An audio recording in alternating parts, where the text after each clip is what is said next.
Back, ladies and gentlemen, and of course apologies for keeping you here. We also see most of the people asking tutarudi saa ngapi, because then this conversation is very important for them.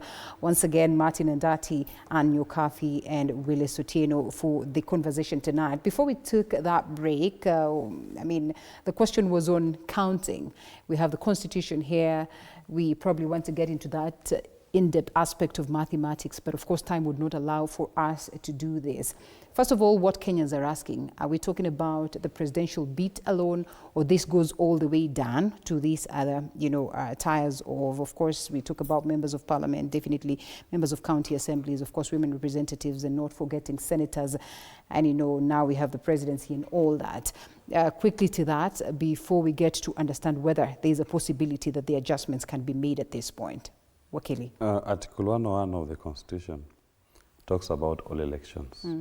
So this provision in our Constitution to have elections held in 2026 applies to all elective positions. Yeah.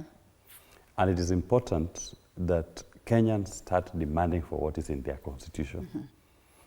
Disabuse yourself from the misconception that your elections are held after 5 years. There is no way like that. Nobody is elected in Kenya to serve for a term of 5 years. Is it wrong to say that the courts put us here? I not say the courts put us here. Because then we're going to cite the Okiya Omtata case. No, I'll say the legacy politicians put us here. They planted in our heads and subconsciously confused us to think that they're elected to serve for 5 years. Yeah. And IEBC, as the primary body that is meant to drive the electoral process, has also acquiesced to this mental brainwash that they've subjected the Kenyan people to. And you find that even our media house have unintentionally helped perpetuate the legacy politicians and those who want to circumvent our Constitution to sell it to the people. But now we are saying, in fact, even when we discuss next elections, the media should be saying, because everybody has a duty to defend the Constitution. Let every individual read the Constitution and come up with the 5th year. The very fact that your Constitution tells you to conduct your elections in the 5th year, nothing stops our media from saying the next election shall be in the year 2026.